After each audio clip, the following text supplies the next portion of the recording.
So this is a continued reading from the Tao of Physics by Friedrich Capra.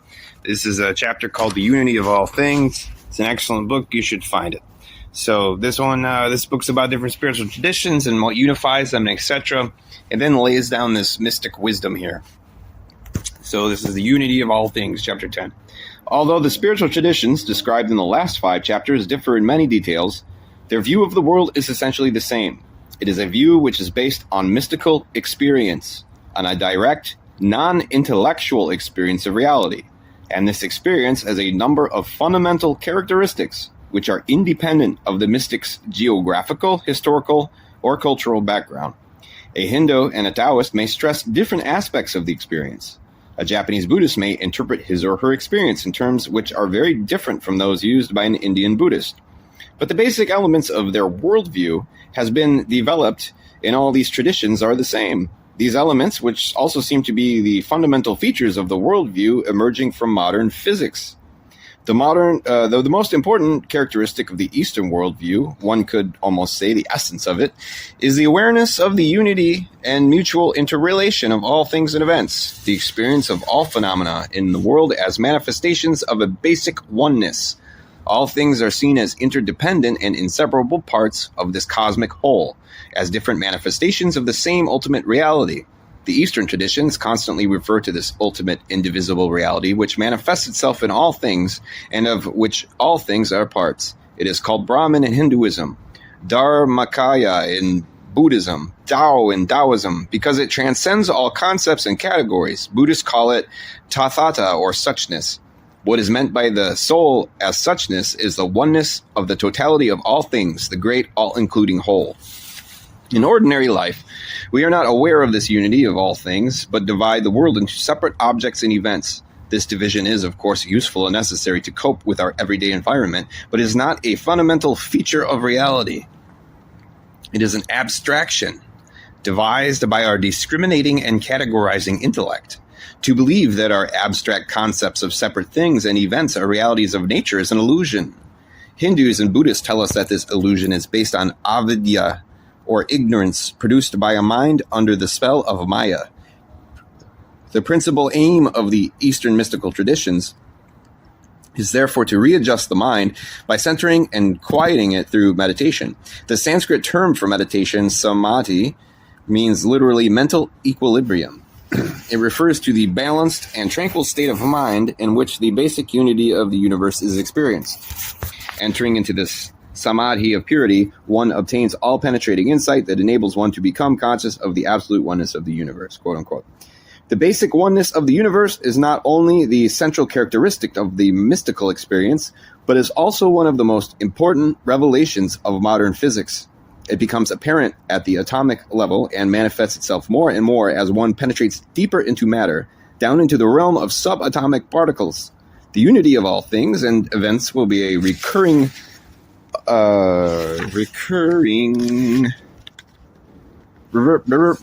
theme throughout our comparison of modern physics and Eastern philosophy. As we study the various models of subatomic physics, we shall see that they express again and again in different ways the same insight, that the constituents of matter and the basic phenomena involving them are all interconnected, interrelated, and interdependent.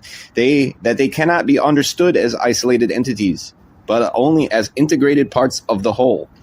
In this chapter, I shall discuss how the notion of the basic interconnectedness of nature arises in quantum theory, the theory of atomic phenomenon, through a careful analysis of the process of observation. Before entering this discussion, I have to return to the distinction between the mathematical framework of a theory and its verbal interpretation. The mathematical framework of quantum theory has passed countless successful tests and is now universally accepted as a consistent and accurate description of all atomic phenomena. The verbal interpretation, on the other hand, i.e. the metaphysics of quantum theory, is on far less solid ground. In fact, in more than 40 years, physicists have not been able to provide a clear metaphysical model. The following discussion is based on the so-called Copenhagen interpretation of quantum theory, which was developed by Bohr and Heisenberg in the late 1920s and is still the most widely accepted model. In my discussion, I shall follow the presentation given by Henry Stapp of the University of California, which concentrates on certain aspects of the theory and on a certain type of experimental situation that is frequently encountered in subatomic physics. Stapp's presentation shows most clearly how quantum theory implies an essential interconnectedness of nature, and it also puts the theory in a framework that can readily be extended to the relativistic models of subatomic particles to be discussed later on. The starting point of the Copenhagen interpretation is the division of the physical world into an observed system, quote-unquote object, and an observing system. The observed system can be an atom, a subatomic particle, an atomic process, etc. The observing system consists of the experimental apparatus and will include one or several human observers. A serious difficulty now arises from the fact that the two systems are treated in different ways. The observing system is described in the terms of classical physics, but these terms cannot be used consistently for the description of the observed quote-unquote object. We know that classical concepts are inadequate at the atomic level, yet we have to use them to describe our experiments and to state the results. There is no way we can escape this paradox. The technical language of classical physics is just a refinement of our everyday language and is the only language we have to communicate our experimental results. The observed systems are described in quantum theory in terms of probabilities. This means that we can never predict with certainty where a subatomic particle will be at a certain time or how an atomic process will occur. All we can do is predict the odds. For example, most of the subatomic particles known today are unstable. That is, they disintegrate or decay into other particles after a certain time. It is not possible, however, to predict this time exactly. We can only predict the probability of decay after a certain time, or in other words, the average lifetime of a great number of particles of the same kind. The same applies to the mode of decay. In general, an unstable particle can decay into various combinations of other particles. And again, we cannot predict which combination a particular particle will choose. All we can predict is that out of a large number of particles, 60%, say, will decay in one way, 30% another way, and 10% in a third way. It is clear that such statistical predictions need many measurements to be verified. Indeed, in the collision experiments of high-energy physics, tens of thousands of particle collisions are recorded and analyzed to determine the probability for a particular process. It is important to realize that the statistical formulation of the laws of atomic and subatomic physics does not reflect our ignorance of the physical situation, like the use of probabilities by insurance companies or gamblers. In quantum theory, we have come to recognize probability as a fundamental feature of the atomic reality which governs all processes. And even the existence of matter, subatomic particles do not exist with certainty at definite places, but rather show tendencies to exist, quote unquote. And atomic events do not occur with certainty at definite times and in definite ways, but rather show tendencies to occur. It is not possible, for example, to say with certainty where an electron will be in an atom at a certain time. Its position depends on the attractive force binding it to the atomic nucleus and on the influence of the other electrons in the atom. These conditions determine a probability pattern which represents the electron's tendencies to be in various regions of the atom. The picture, The electron is likely to be found where the patterns are bright and unlikely to be present where they are dark. The important point is that the entire pattern represents the electron at a given time. Within the pattern, we cannot speak about the electron's position, but only about its tendencies to be in certain regions. In mathematical formalism of quantum theory, these tendencies, or probabilities, are represented by the so-called probability function.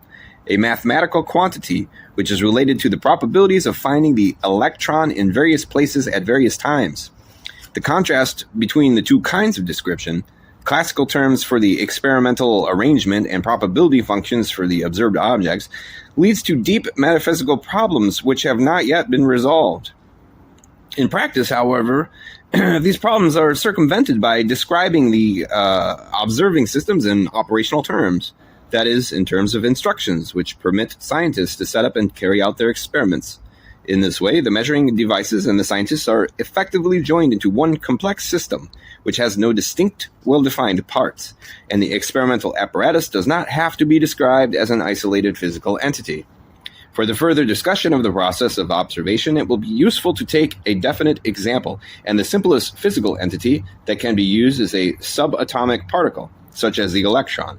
If we want to observe and measure such a particle, we must first isolate it or even create it in a process which can be called the preparation process. Once the particle has been prepared for our observation, its properties can be measured, and this constitutes the process of measurement. The situation can be represented symbolically as follows. A particle is prepared in the region A, travels from A to B, and is measured in the region B. In practice, both the preparation and the measurement of the particle may consist of a whole series of quite complicated processes. In the collision experiments of high-energy physics, for example, the preparation of the particles used as projectiles consists in sending them around a circular track and accelerating them until their energy is sufficiently high. This process takes place in the particle accelerator. When the desired energy is reached, they are made to leave the accelerator A and travel to the target area, or B, where they collide with other particles. These collisions take place in a bubble chamber where the particles produce visible tracks which are photographed. The properties of the particles are then deduced from a mathematical analysis of their tracks. Such an analysis can be quite complex and is often carried out with the help of computers. All these processes and activities constitute the act of measurement. The important point in this analysis of observation is that the particle constitutes an intermediate system connecting the processes at A and B. It exists and has meaning only in this context, not as an isolated entity, but as an interconnection between the processes of preparation and measurement. The properties of the particle cannot be defined independently of these processes. If the preparation or the measurement is modified, the properties of the particle will change too. On the other hand, the fact that we speak about the particle or any other observed system shows that we have some independent physical entity in mind, which is first prepared and then measured. The basic problem with observation in atomic physics is, then, in the words of Henry Stapp, that the observed system is required to be isolated in order to be defined, yet interacting in order to be observed. The problem is resolved in quantum theory in a pragmatic way by requiring that the observed system be free from the external disturbances caused by the process of observation during some interval between its preparation and subsequent measurement. Such a condition can be expected if the preparing and measuring devices are physically separated by a large distance, so that the observed object can travel from the region of preparation to the region of measurement. How large, then, does this distance have to be? In principle, it must be infinite.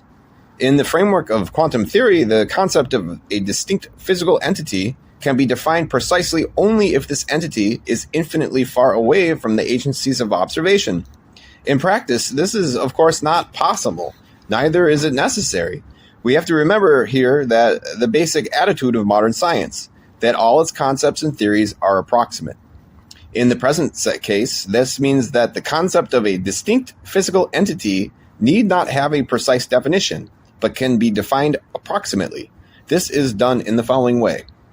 The observed object is a manifestation of the interaction between the process of preparation and measurement. This interaction is generally complex and involves various effects extending over different distances. It has various ranges, as we say in physics. Now, if the dominant part of the interaction has a long range, the manifestation of this long-range effect will travel over a large distance. It will then be free from external disturbances and can be referred to as a distinct physical entity. If the framework of quantum theory, distinct physical entities are therefore idealizations which are meaningful only to the extent that the main part of the interaction has a long range. Such a situation can be defined mathematically in a precise way.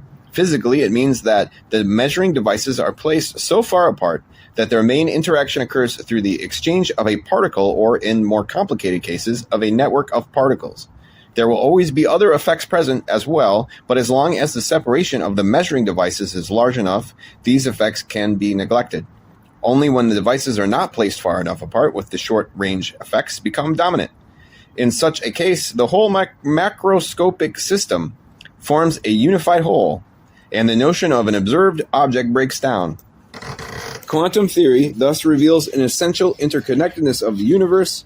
It shows that we cannot decompose the world into independently existing smallest units. As we penetrate into matter, we find that it is made of particles, but these are not the basic building blocks in the sense of Democritus and Newton. They are merely idealizations which are useful from a practical point of view, but have no fundamental significance. In the words of Niels Bohr, isolated material particles are abstractions, their properties being definable and observable only through their interaction with other systems. The Copenhagen interpretation of quantum theory is not universally accepted. There are several counterproposals, and the philosophical problems involved are far from being settled.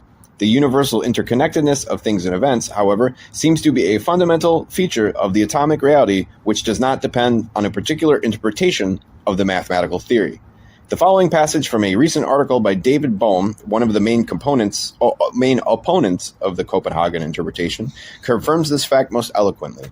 Quote unquote, "One is led to a new notion of unbroken wholeness which denies the classical idea of analyzability of the world into separately and independently existing parts. We have reversed the usual classical notion that the independent quote-unquote elementary parts of the world are the fundamental reality, and that the various systems are merely particular contingent forms and arrangements of these parts. Rather, we say that inseparable quantum interconnectedness of the whole universe is the fundamental reality, and that relatively independently behaving parts are merely particular and contingent forms within this whole. At the atomic level, then, the solid material objects of classical physics dissolve into patterns of probabilities, and these patterns do not represent probabilities of things, but rather probabilities of interconnections. Quantum theory forces us to see the universe not as a collection of physical objects, but rather as a complicated web of relations between the various parts of a unified whole. This, however, is the way in which Eastern mystics have experienced the world, and some of them have expressed their experience in words which are almost identical with those used by atomic physicists. Here are two examples. The material object becomes something different from what we now see, not a separate object on the background or in the environment of the rest of nature, but an indivisible part, and even in a subtle way, an expression of the unity of all that we see. Things derive their being and nature by mutual dependence and are nothing in themselves. If these statements could be taken as an account of how nature appears in atomic physics, the following two statements from atomic physics could in turn be read as a description of the mystical experience of nature. And here they are. An elementary particle is not an independently existing, unanalyzable entity. It is, in essence, a set of relationships that reach outward to other things. The world thus appears as a complicated tissue of events in which connections of different kinds alternate or overlap or combine, and thereby determine the texture of the whole.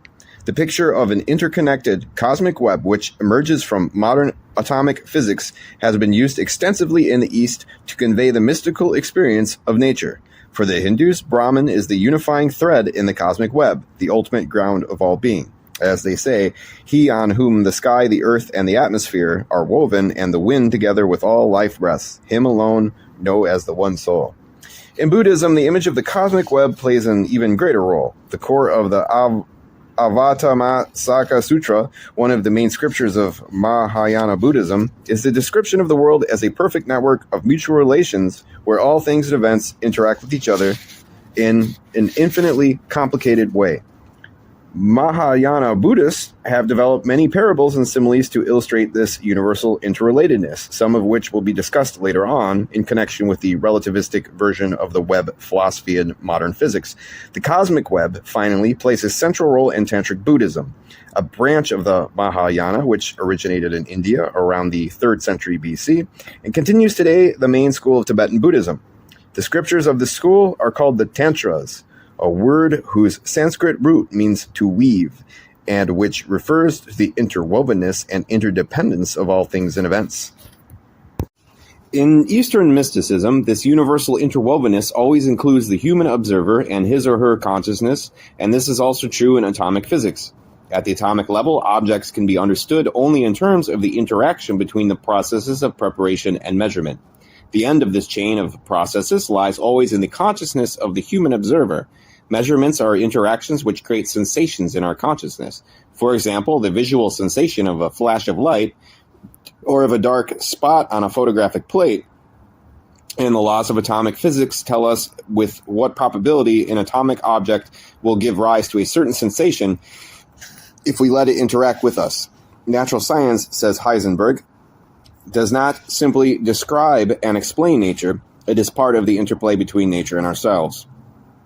The crucial feature of atomic physics is that the human observer is not only necessary to observe the properties of an object, but is necessary even to define these properties. In atomic physics, we cannot talk about the properties of an object as such. They are meaningful only in the context of the object's interaction with the observer. In the words of Heisenberg, what we observe is not nature itself, but nature exposed to our method of questioning. The observer decides how he is going to set up the measurement, and this arrangement will determine, to some extent, the properties of the observed object.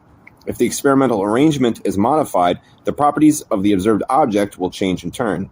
This can be illustrated with the simple case of a subatomic particle. When observing such a particle, one may choose to measure, among other quantities, the particle's position and its momentum, a quantity defined as the particle's mass times its velocity.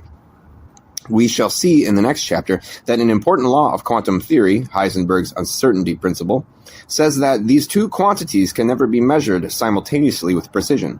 We can either obtain a precise knowledge about the particle's position and remain completely ignorant about its momentum, and thus about its velocity, or vice versa. Or we can have a rough and imprecise knowledge about both quantities. The important point now is that this limitation has nothing to do with the imperfection of our measuring techniques. It is a principal limitation which is inherent in the atomic reality. If we decide to measure the particle's position precisely, the particle simply does not have a well-defined momentum. And if we decide to measure the momentum, it does not have a well-defined position. In atomic physics, then, the scientist cannot play the role of a detached objective observer, but becomes involved in the world he observes to the extent that he influences the properties of the observed objects. John Wheeler sees this involvement of the observer as the most important feature of quantum theory, and he has therefore suggested replacing the word observer by the word participator. In Wheeler's own words, nothing is more important about the quantum principle than this, that it destroys the concept of the world as sitting out there, with the observer safely separated from it by a 20-centimeter slab of plate glass. Even to observe so minuscule an object as an electron, he must shatter the glass. He must reach in. He must install his chosen measuring equipment. It is up to him to decide whether he shall measure position or momentum. To install the equipment to measure the one prevents and excludes his installing the equipment to measure the other. Moreover, the measurement changes the state of the electron. The universe will never afterward be the same. To describe what has happened, one has to cross out that old word observer and put in its place the whole new word participator. In some strange sense, the universe is a participatory universe. Magic secret. The idea of participation instead of observation has been formulated in modern physics only recently, but it is an idea which is well known to any student of mysticism. Mystical knowledge can never be obtained just by observation, but only by full participation with one's whole being. The notion of the participator is thus crucial to the Eastern worldview, and the Eastern mystics have pushed this notion to the extreme, to a point where observer and observed, subject and object, are not only inseparable, but also become indistinguishable. The mystics are not satisfied with a situation analogous to atomic physics, where the observer and the observed cannot be separated but can still be distinguished. They go much further, and in deep meditation they arrive at a point where the distinction between observer and observed breaks down completely, where subject and object fuse into a unified, undifferentiated whole. Thus the Upanishads say, Where there is a duality, as it were, there one sees another, there one smells another, there one tastes another. But where everything has become just one's own self, then whereby and whom would one see? Then whereby and whom would one smell? Then whereby and whom would one taste? This, then, is the final apprehension of the unity of all things. It is reached, so the mystics tell us, in a state of consciousness where one's individuality dissolves into undifferentiated oneness, where the world of the senses is transcended and the notion of things is left behind.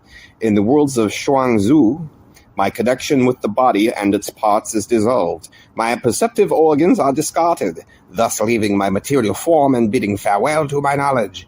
I become one with the great pervader. This I call sitting and forgetting all things. Jack Burton, where are you? Modern physics, of course, works in a very different framework and cannot go that far in the experience of the unity of all things. But it has made a great step toward the worldview of the Eastern mystics in atomic theory. Quantum theory has abolished the notion of fundamentally separated objects, has introduced the concept of the participator to replace that of the observer, and may even find it necessary to include the human consciousness in its description of the world. It has come to see the universe as an interconnected web of physical and mental relations whose parts are defined only through their connections to the whole. To summarize the worldview emerging from atomic physics, the words of a tantric Buddhist Lama Anagarika Govinda seems to be perfectly apropos. Quote unquote, the Buddhist does not believe in an independent or separately existing external world into whose dynamic forces he could insert himself. The external world and his inner world are for him only two sides of the same fabric, in which the threads of all forces and of all events, of all forms of consciousness and of their objects, are woven into an inseparable net of endless, mutually conditioned relations. And that, folks, is the Tao of Physics by Fritjof Capra, Fritjof, last name Capra. Also the author of The Turning Point, another book. So that is all for the Dr. Zeero Free Magic Secrets show. I hope you found all the magic secrets you wanted. And hit the subscribe button and let people know I exist. I'll see you guys later.